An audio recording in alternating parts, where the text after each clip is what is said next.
Hello everyone, so today I will be talking to you about what you should not do at Thorpe Park. This video is helpful to everyone, even if you are a theme park enthusiast or just someone who goes theme parks every now and again.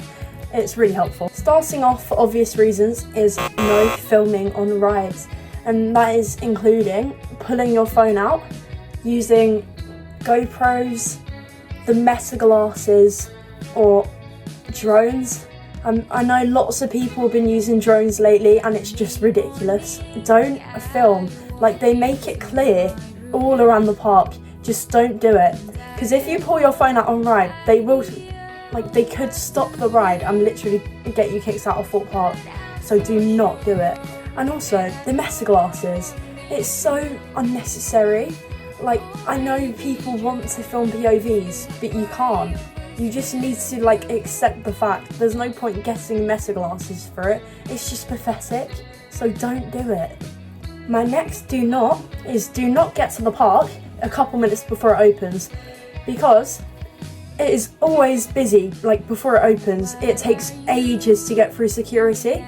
So I recommend getting there from 9 AM on the dot. So you've got time to get out your car, get stuff ready, go to the toilet, get through security, and get in the queue to get into the park.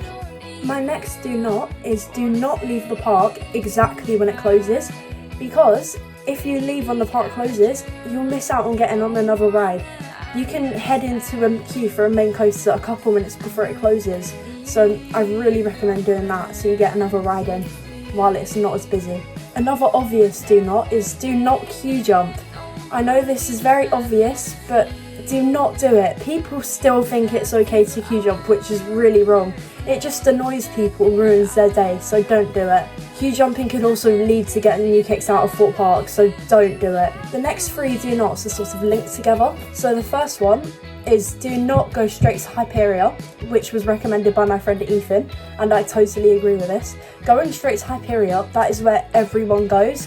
So the queue will just be longer, and if you want to do Hyperia, go in the single rider queue or head in the main queue in the middle of the day during lunchtime while everyone's eating. This one was recommended to me by Luke Theme Park Thrills, and this one is do not go straight to the Swarm, because as I said about Hyperia, that one also gets very busy because it is a fan favourite. And that leads to my next point: do not go straight to the flat rides or the water rides, because although you will get on them fast, you could be getting on one of the main coasters while they're really quiet. So head over to something like Soar or Colossus at the back of the park, because everyone tends to go to the rides at the front of the park, like the Swan. My next do not was recommended to me by a scare actor called Alex, you may know, and that is do not touch the scare actors. They always make it clear to not to touch them because they will not touch you. And people still do it. It's really sad because it gets you kicked out, so just do not touch them. My final point, which is a really obvious one, is do not go into the ride area. This leads to the ride getting e-stopped, and it will cause people to have to wait longer to get on the ride, and it is very annoying, so do not do it. Thank you for watching. I hope this was helpful, although some of the points were very obvious, but people still do them, which is really annoying. So I hope you take my advice on a future Thorpe Park trip, and I hope you enjoy the rest of your day. Don't forget to like and subscribe, and I'll see you in another video.